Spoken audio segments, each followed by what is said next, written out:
Ini adalah kasus kehamilan berjalan 11 minggu, di mana hari terakhir haidnya menunjukkan kehamilan ini 10 minggu 6 hari.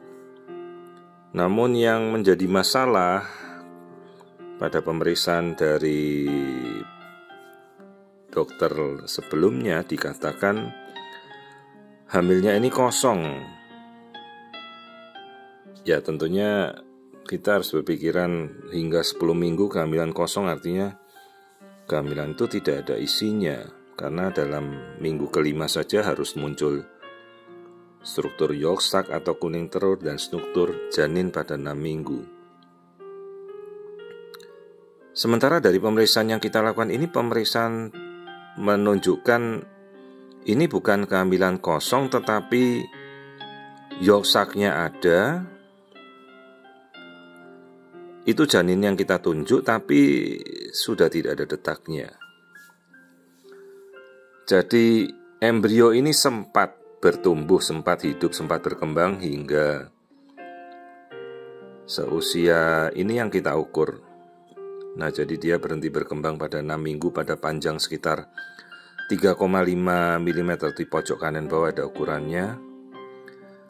Jadi 10 minggu 6 hari kehamilannya, embrio ini sudah berhenti berkembang sejak sebulan yang lalu. Sementara pada minggu ini bagian-bagian plasenta yang akan muncul itu sudah mulai terbentuk di sekeliling kantung hamil ini. Itu sudah semakin menebal, yang lebih putih itu adalah bagian yang mengelilingi namanya trofoblast yang akan berkembang menjadi plasenta. Jadi apabila plasenta sudah mulai muncul, jelas ini kehamilannya lebih dari 10 minggu.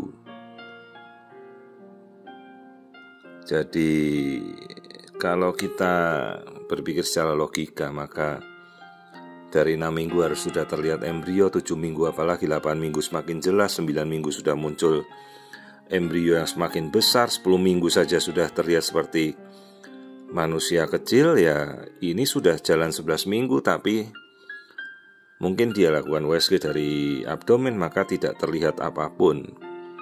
Padahal sebenarnya dengan modalitas transvaginal misalnya kita bisa melakukan pemeriksaan itu,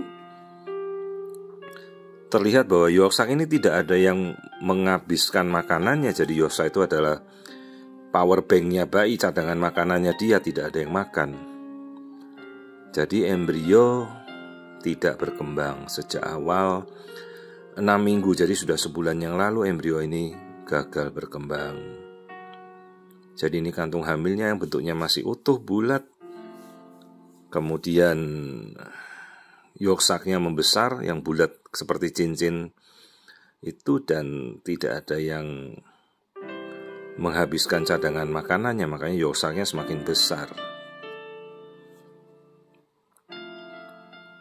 Nah, ini yang kita lihat dari kantung kehamilan keseluruhan.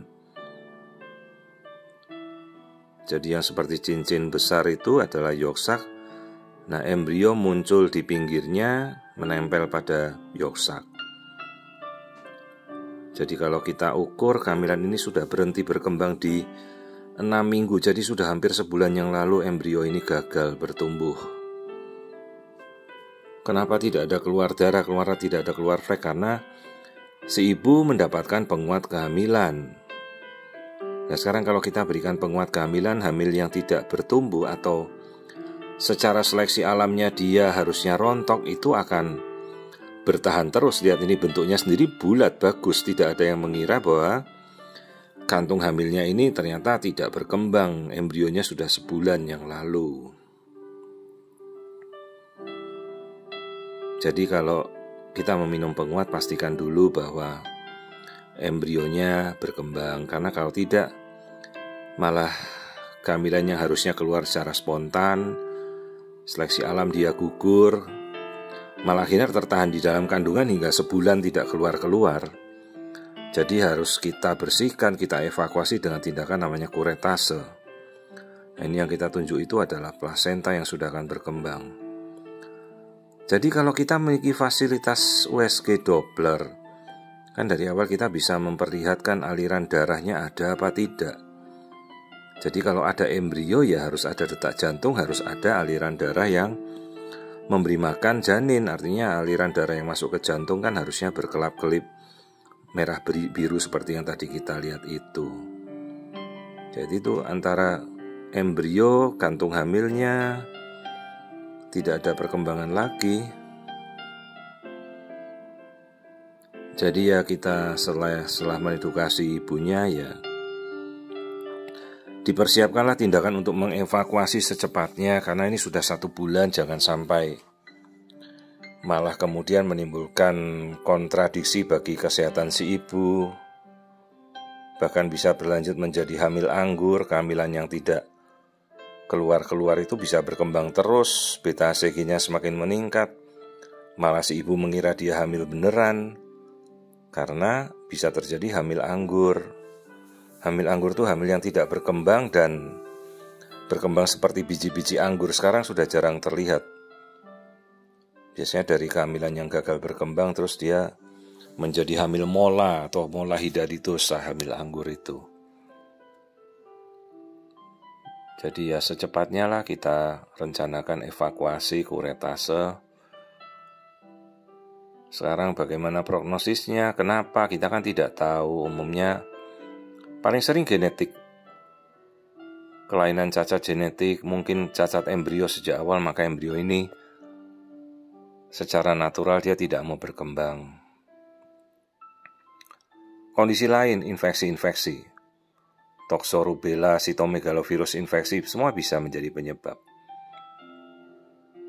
Kemungkinan aliran darah yang tidak bagus, hiperkolesterol, darahnya kental, autoimun, semua menjadi bagian penyebab dari faktor-faktor kehamilan, keguguran, gagal tidak berkembang.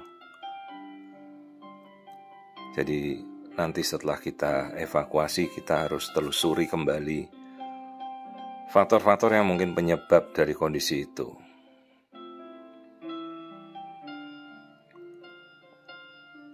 Nah ini jadi kantung hamilnya bagus, jadi kalau orang bilang kantung hamilnya gepeng, belum tentu embrionya tidak berkembang. Ini kantung hamilnya bulat, tidak ada flek, tidak ada perdarahan. Justru embrionya dari 6 minggu sudah tidak berkembang. Dan harusnya pada saat itu ya kita sudah tahu tidak perlu minum penguat untuk biar dia lurus spontan. Ini sudah tertahan sebulan,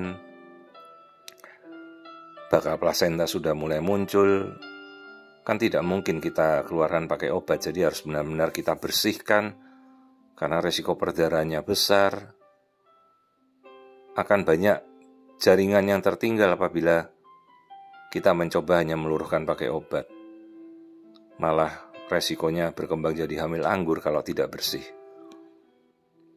Jadi ini adalah kematian embrio, kematian mudigah, misabortion, kehamilan yang tidak keluar, kehamilan yang rontok tertahan di dalam lebih dari 2 minggu. Itu adalah definisi dari misabortion. Jadi kehamilan yang tidak keluar secara spontan, di mana janin sudah mati lebih dari 2 minggu. Jadi rencana tindakannya segera evakuasi, segera dibersihkan. Jangan ditunda terlalu lama karena ini sudah 1 bulan. Perhatikan nih kalau kita lihat alur darah. Kehidupan menunjukkan arus darah, maka perhatikan di bagian tengah yang janinnya tidak berkembang itu, tak ada arus darah di situ. Alat-alat sekarang semua sudah bisa melihat aliran darah dengan sangat jelas. Jadi embrio ada, detak jantung harus ada. Detak jantung ada, maka aliran darah harus ada. Ini adalah kematian mudigah.